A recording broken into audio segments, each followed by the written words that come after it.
Hello guys, welcome back to my YouTube channel. मैं हूं प्रवीण। मैं आज आपको हेयर ट्रांसप्लांट के एक नेक्स्ट टॉपिक पर लेके आया हूं। हेयर ट्रांसप्लांट का सबसे इम्पोर्टेंट टॉपिक है।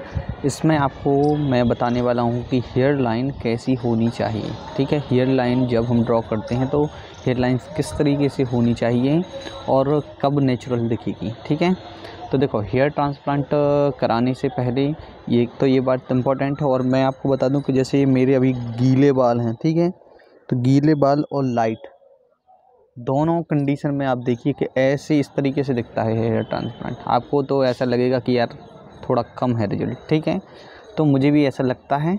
बाकी ये जब बाल सूखे होते हैं तब की आप देखिए कंडीशन के कैसे दिखते हैं बाल, दोनों में फ़र्क कितना होता है। ठीक है, क्या होता है कि ट्रांसप्लांटेड जो हेयर होते हैं थोड़ी डिस्टेंस से होते हैं। अगर पास में लगाए गए तो आपकी स्किन बहुत ज़्यादा डैमेज हो सकती है, जो कि रिकवर ना हो पाए। क्यों हो सकती है? जैसे आपका एक बाल लगा है, उस बाल या एक ग्राफ्ट लगा है, उस ग्राफ्ट के आजू बाजू थोड़ा तो एरिया होना चाहिए वो इस जगह को रिपेयर कर सके, वो वाली जगह रिपेयर कर सके। इसलिए कुछ डिस्टेंस को मेंटेन किया जाता है, जो कि बहुत ज़रूरी है। यदि आप सोचोगे कि बहुत ज़्यादा डेंसिटी हो और आपका रिज़ल्ट बहुत अच्छा दिखे, ज़्यादा अच्छा पाने के चक्कर में आप बहुत ज़्यादा नुकसान कर सकते हो। उसमें स्किन इतनी डैमेज हो जाती है। यदि मुझे पिक्चर मिलती है तो मैं आपको साइड में डालता हूँ। आप देखिए इस पिक्चर को कि मतलब इतना ज़्यादा, मैंने एक पिक्चर देखी थी, बहुत ज़्यादा डैमेज हो चुका था। किस चक्कर में? उसकी जो हेयर की डेंसिटी है उस डेंसिटी को बढ़ाने के चक्कर में। ठीक है, तो बिल्कुल आप उस चक्कर में मत पड़िए कि आपको डेंसिटी बहुत ज़्यादा बढ़ाना है। डॉक्टर जितना सजेस्ट करें बस उतना ही होना चाहिए। हालांकि डॉक्टर ऐसी गलती, जो समझदार हैं, जो एक्सपीरियंस्ड हैं, जो डॉक्टर जो अनुभवी हैं, वो तो ये गलती करेंगे नहीं। ठीक है, और एक बात और, जैसे आपने नोटिस किया होगा तो आप लोगों को लगता होगा कि मेरे बाल जो हैं यहाँ से लगना चाहिए थी। देखो कहाँ से, यहाँ से लगना चाहिए था, इस जगह से। ठीक है, इतने एरिया को कवर करना था। सबको लगता है ऐसा, मुझे भी लगता था। बट मैंने नोटिस जब किया हेयर ट्रांसप्लांट कराने के बाद तो मुझे समझ आया कि देखो, एक तो यदि मैं ज़्यादा कर लेता तो मेरी डेंसिटी गड़बड़, मतलब वो क्या हो जाता कि ग्राफ्ट ज़्यादा ख़राब हो जाते, ग्राफ्ट चले जाते। और दूसरी बात, यदि मैं थोड़ी आगे लगवा देता तो वो उतना ज़्यादा नेचुरल नहीं दिखता। क्योंकि सूखे बाल में जब देखिए आप मेरे बाल कि कितने अलग दिखते हैं, वो आपको खुद ही समझ आ जाएगा। ठीक है, एक बात हो जाती है। और इसके अलावा जैसे लगता होगा कि यहाँ पे क्या होना चाहिए, टेम्पल होना चाहिए था, ऐसे टेम्पल। ठीक है, तो टेम्पल भी नहीं है। तो टेम्पल मैंने इसलिए नहीं बनवाई क्योंकि देखो यहाँ की कंडीशन दिख रही है, इस टाइप से यहाँ पे दिखेगा अगर, तो कैसे रिज़ल्ट अच्छा दिखेगा, आप खुद सोचिए। तो इसलिए आपका रिज़ल्ट ना बिगड़े तब डॉक्टर जैसा सजेस्ट करें आप वैसा करना।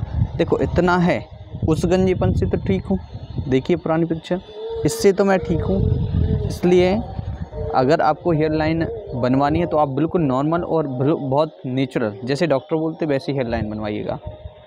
ठीक है, इसके अलावा मैं आपको बता दूं कि जैसे कि जब हेयर ट्रांसप्लांट होता है तो आपने कभी नोटिस नहीं किया होगा, जैसे कि देखो इस तरफ वाले जो बाल हैं, ठीक है, ये वाले बाल, तो यहाँ पे इनका डायरेक्शन कैसा है, ऊपर से नीचे की तरफ है। ठीक है, फिर लास्ट में आके बिल्कुल नीचे की तरफ हो गया।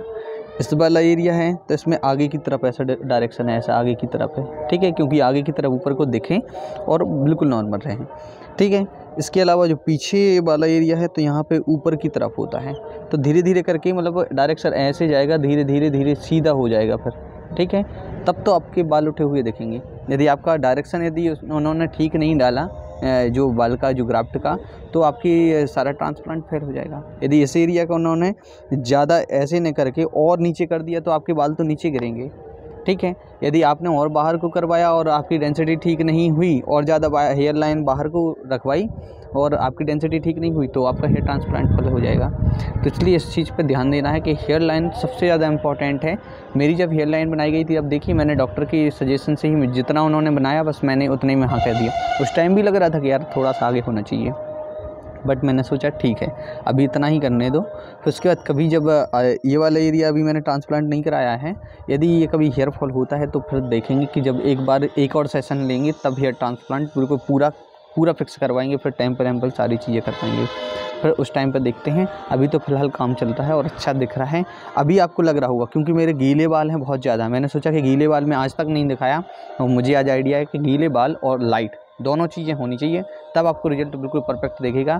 तो देखो आपको कैसे दिख रहा है, आप खुद देख लीजिए। ठीक है, तो ऐसा रहना चाहिए है।